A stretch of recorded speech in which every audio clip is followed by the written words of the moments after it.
Las novedades en diabetes y enfermedad cardiovascular, cardiometabolismo, son cada vez más. Para ver dónde estamos parados hoy, vamos a hacer una revisión con Ezequiel de cuáles son los 10 trabajos más importantes del 2025 en diabetes y enfermedad cardiovascular. Y para empezar, tenemos un trabajo que se presentó en el Congreso Americano de Cardiología el año pasado, el estudio SOUL, que era la pregunta, ¿no? La pregunta del millón. Ya con el Pioneer 6 sabíamos que era seguro administrar semaglutida oral a los pacientes con obesidad y enfermedad cardiovascular y diabetes, pero no sabíamos si esto reducía los eventos cardiovasculares. Claro, contanos un poquito de qué se trata el estudio SOUL. Bueno, como vos adelantabas, el estudio SOUL fue el estudio de seguridad cardiovascular de semaglutide por vía oral que se sumó a la evidencia que ya teníamos con el semaglutide subcutáneo en el SUSTAIN 6. Lo que se incluyeron fueron pacientes con diabetes tipo 2, con enfermedad cardiovascular aterosclerótica o enfermedad renal o ambas, y se incorporaron 9.600 pacientes con un endpoint primario de MACE, es decir, muerte cardiovascular, infarto no fatal o ACV no fatal, y lo que se demostró a 4 años fue una reducción del riesgo de este endpoint primario de 14%. Es decir, que confirmó que semaglutide, más allá de la vía de administración, reporta beneficios cardiovasculares. O sea, lo importante es el semaglutide en sí mismo y no tanto la vía de administración. Tal cual. Subcutáneo u oral, los dos reducen eventos cardiovasculares. Exactamente. Y es interesante que también destacan como un paper muy relevante en este año el subanálisis que estaba preespecificado del estudio SOUL, donde se evaluó el efecto de semaglutide en los pacientes que usaban inhibidores de SGLT2. Cuando se inició la randomización del estudio, un 27% de los pacientes estaban bajo tratamiento con ISGLT2, pero hacia el final casi el 50% estaban en tratamiento combinado. Y lo que determinó este subanálisis es que independientemente de el uso de inhibidores de SGLT2, el beneficio de semaglutide se mantiene. Vamos juntos. Así que es seguro combinarlos y los beneficios se mantienen en ambos grupos. Excelente. Y contanos cuál es el trabajo con el que vamos a empezar este repaso que nos traes vos. Bueno, uno de los trabajos creo que más importantes también del año pasado, el muy esperado, el estudio Confidence. ¿Por qué? Porque ya finerenona venía un poco recorriendo el camino de los inhibidores de SGLT2, ¿no? Pacientes con diabetes y enfermedad renal, pacientes con insuficiencia cardíaca.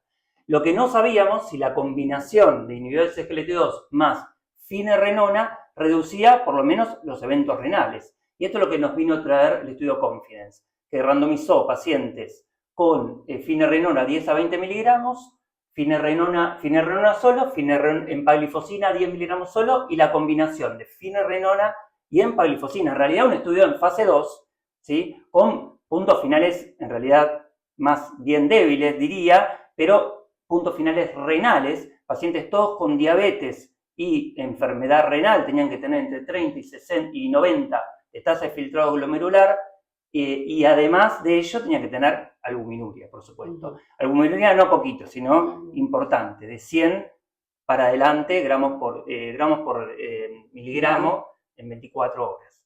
¿Y qué demostró este estudio? Que la combinación de finerenona más empaglifosina es mucho mejor, por lo menos en la reducción de albuminuria, que solamente administrar finerenona o solamente administrar empaglifosina. Bien, o sea que no solo es seguro, sino que además aportan beneficios. Exactamente. Es decir, que estamos yendo hacia una medicina de combinación de estrategias que mostraron beneficios desde cada uno de su grupo, que cuando se combinan suman estos beneficios. Bueno, y te cuento que otro de los estudios más importantes que fueron destacados en estos 10 artículos del año 2025 es el SURMONT 1 y sobre todo con el foco en la prevención de diabetes tipo 2. El SURMONT 1 incluyó pacientes con obesidad sin diabetes, pero un 40% de estos pacientes al inicio del estudio tenían prediabetes. Y se los randomizó a tirzepatide, 15 miligramos, versus placebo, y a las 72 semanas en promedio habían bajado más del 20% del peso corporal.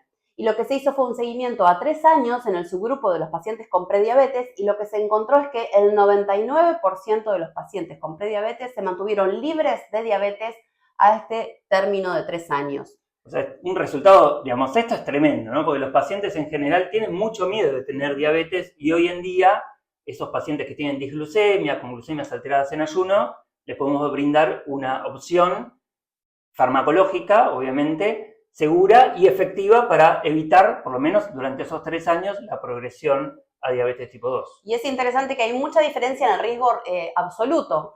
Del grupo tirzepatide, solo el 1% progresó a diabetes, mientras que en el grupo placebo un 12% evolucionó a diabetes. Así que son realmente números muy impactantes y muy interesantes. No, espectacular. La otra cosa que teníamos para comentar dentro de estos artículos que vamos a comentar y que nos impactaron durante el año 2025, también durante el Congreso Americano de Cardiología en Chicago el año pasado, se presenta el estudio STRIDE, nuevamente con semaglutide, pero bueno, digamos, en un ámbito que prácticamente no teníamos ninguna estrategia farmacológica, la enfermedad vascular periférica, en donde hacía años que no se presentaba, no se hacía ningún trabajo ni se presentaba ninguna estrategia para reducir la claudicación intermitente en nuestros pacientes con enfermedad cardiovascular o con diabetes. Lo único que teníamos básicamente era el cilostazol, un fármaco de hace 20, 30 años atrás, ni recuerdo en qué fecha salió el cilostazol. El año pasado se presenta el estudio STRIDE, pacientes con claudicación intermitente, Fontaine, enfermedad vascular periférica, Fontaine 2A para adelante y índice brazo-tobillo alterado. Administrar a estos pacientes semaglutide mejora la caminata, el tiempo de caminata hasta en 40 metros. Pero lo más impactante de todo es que además de todo ello, mejora la calidad de vida de nuestros pacientes. Nuevamente, tal vez un punto final no tan fuerte, digamos, como puede ser un MACE o mortalidad cardiovascular, pero en un ámbito de una enfermedad que prácticamente no tenemos tratamiento, mejora la calidad de vida y hace que nuestros pacientes puedan caminar más prolongado. Bueno, muy interesante y me parece que estos artículos es como un ping-pong entre qué hacer con los pacientes con la enfermedad ya establecida y cómo prevenir el desarrollo de las enfermedades cardiometabólicas. Y les comento un metaanálisis muy interesante sobre el uso de inhibidores de SGLT2 y la prevención del desarrollo de diabetes tipo 2. Y este estudio tiene 2 partes. En la primera parte se hizo un análisis del pool de pacientes de DAPA HF y de liver, es decir, pacientes con insuficiencia cardíaca, sin diabetes al inicio del estudio, y cuál fue la progresión, y lo que se encontró es que el tratamiento con dapagliflozina redujo un 33% la progresión a diabetes, redujo de manera muy importante, y que esa reducción fue homogénea, que no hubo diferencia si eran pacientes con fracción de eyección preservada, reducida o ningún otro subgrupo prevaleció sobre el resto. Y en un segundo análisis se incluyeron 7 estudios, estos 2 que mencioné, más los de empagliflozina en preservada y en insuficiencia cardíaca con fracción de eyección reducida, también los estudios renales, EMPA-KIDNEY y el estudio renal de dapagliflozina y un estudio de dapagliflozina e infarto de miocardio. Y lo que se encontró es que en estos 17.000 pacientes incluidos en todos los estudios, el uso de EMPA o dapagliflozina redujo 26% el desarrollo de diabetes tipo 2. No, nuevamente, ¿no? Espectacular, porque nuestros pacientes habitualmente no solamente tienen insuficiencia cardíaca o no solamente tienen enfermedad renal, sino que muchos de nuestros pacientes con insuficiencia cardíaca o enfermedad renal terminan progresando a diabetes y lo vemos todos los días en el consultorio. Claro, y esto habla también de que las moléculas tienen beneficios en múltiples áreas y sabemos que beneficiamos en la prevención, en la reducción de eventos por la misma insuficiencia cardíaca o la enfermedad renal, pero además le estamos dando un beneficio metabólico muy claro.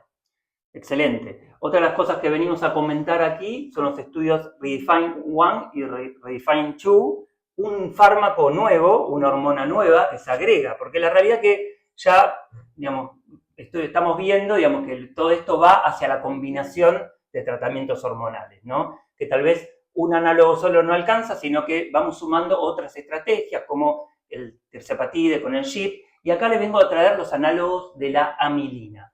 La amilina es una sustancia muy interesante. Ya había en Estados Unidos aprobado un análogo de la amilina, pero un análogo de la amilina con vida media muy corta. Entonces se tenía que administrar a veces 2 o 3 veces en el día.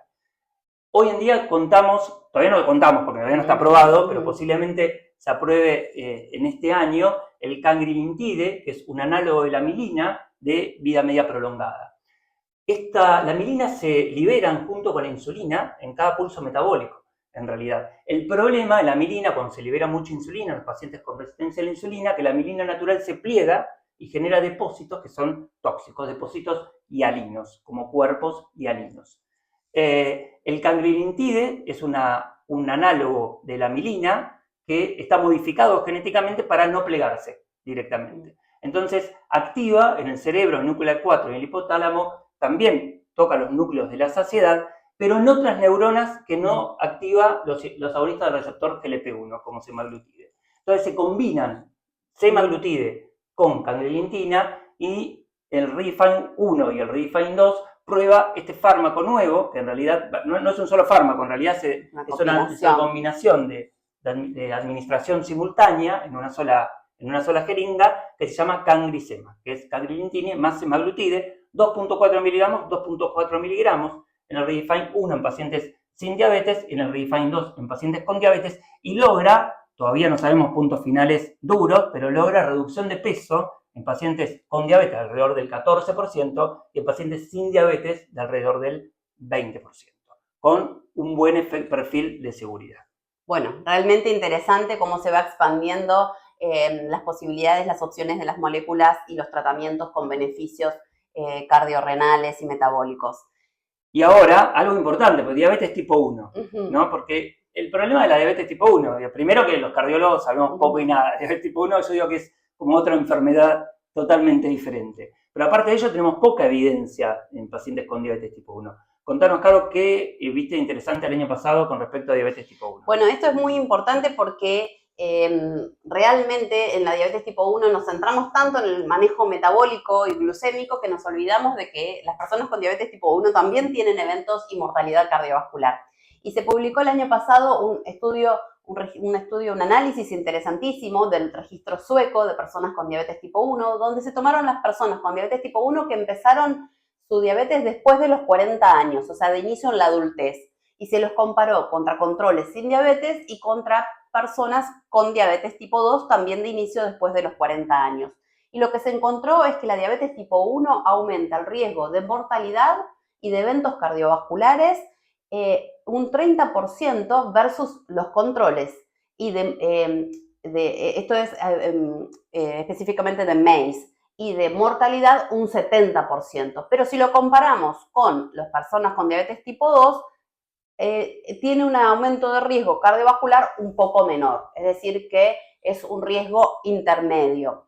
Y algo muy interesante que analizaron en este registro es cuáles son los predictores que nos van a hablar de que una persona con diabetes tipo 1 que empezó después de los 40 años tiene alto riesgo cardiovascular o de eventos o mortalidad, y los factores más determinantes fueron la obesidad y el sobrepeso, el tabaquismo y el mal control metabólico. Es decir, que el mensaje es que tenemos que trabajar en las personas con diabetes tipo 1 en un abordaje multifactorial para poder realmente prevenir los eventos y la mortalidad.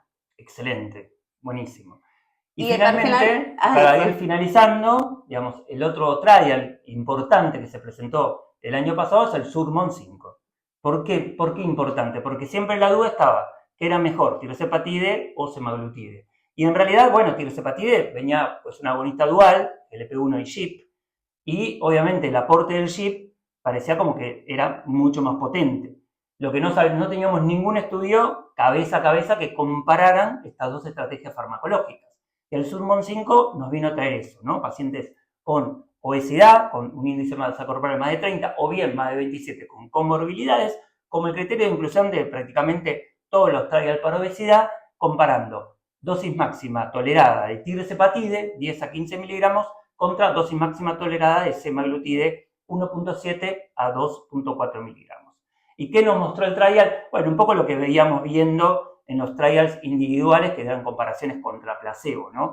Semaglutide reduce el peso alrededor del 14-15% y tirzepatide es más potente, reduce el peso alrededor del 20%. Siempre me pregunto si la comparación no hubiese sido más justa comparándolo con cangrisema, ¿no? Que claro. es también un dual, digamos. O sea, estamos comparando acá, tal vez, no fármacos exactamente iguales, sino que estamos comparando una monodroga, como semaglutide, con también una molécula unimolecular, pero con un biagonista, como es el tirzepatide agonista GIP y GLP-1.